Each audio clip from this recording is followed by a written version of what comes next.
Hi, this is Gene Monterastelli, the editor of TappingQA.com. Since you're watching this video, I guess you're interested in learning more about tapping.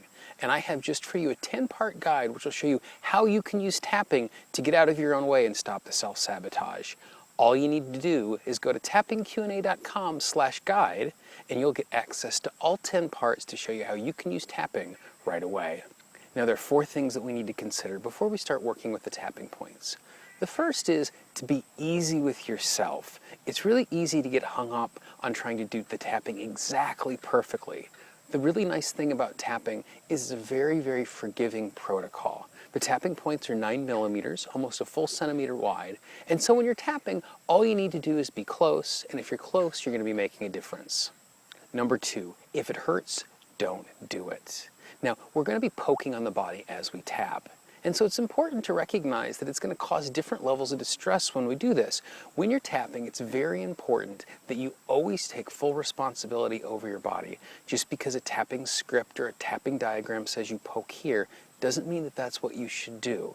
If it's too painful to tap, you can simply touch the point and take a number of deep breaths, or you can rub the points in small circles. If it's too painful to even do that, skip the point. Number 3. When we're tapping, we want to tap between 6 and 8 times, but you don't have to count. You just need to be close. Typically, when you're tapping, you're going to be saying tapping phrases. Tap the length of the tapping phrase and move on. Again, be easy with yourself. Tap a number of times, but don't get hung up on the number. Finally, the big important question, how is it working for you? When we're tapping, we're doing it not to follow a recipe and not to do it right, but to have success and to find relief. Give yourself permission to experiment with the protocol. If you want to spend the entire time just tapping on one tapping point like the collarbone point and it works, that's perfect. If you want to spend more time and do it in a different order, that's great. If there's certain points that need to be skipped because they're not helpful or they're painful, perfect. How is it working for you? This is something that's here for your benefit, not for you to do it right. So as you're tapping, give yourself permission to know that it's okay to try new and different ways. Now let's go through the tapping points. The first tapping point is the karate chop point. The karate chop point can be found on the side of the hand, on the spot that you'd be karate chopping through a wall. You're going to use 4 fingers from your other hand, and you're just going to tap gently. Some people also find it useful to use both hands where they tap the karate chop points of both hands together to make it so that they can hit both sides at once. The next spot is the crown. The crown is the tippy top of the head. This is the spot that when you went in to get your height measured, what they do is they place the little ruler at that spot. Tap gently because under here is that thing called your brain, and you want to make sure you're not hurting yourself. The eyebrow point can be found on both sides. It's on the inside edge of the eyebrow before you fall down onto the bridge of the nose. The side of the eye is as far forward as you can get on the side of the eye without actually going into the eye socket. If you see your vision blurring or you see spots of light, you're tapping in the wrong spot. Tap on the edge of the eye socket, there on the bone. Under the eye is located directly below the pupil on the cheek. This point has a tendency to be very, very tender because underneath there is a sinus cavity, so be gentle when you're tapping here. Under the nose is very obvious, it's directly below the nose.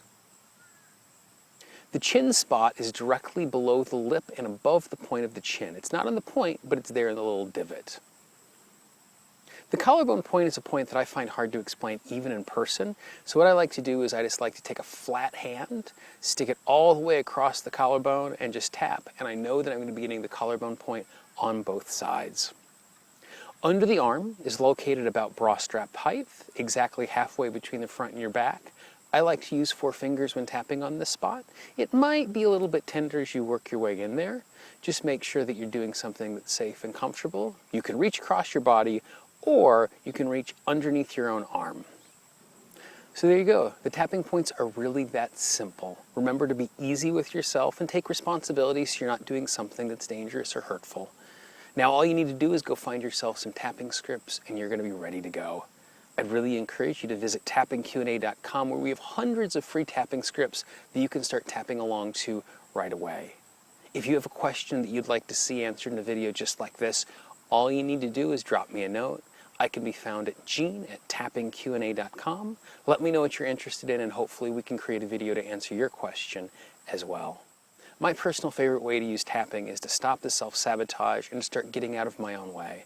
I've created a free 10-part guide that'll show you exactly how you can do that with tapping. To get it free of charge, all you got to do is go to tappingqna.com/guide and you'll have access to all 10 parts. For Tapping Q&A, this is Gene Monterastelli. I hope to talk to you real soon. Bye-bye.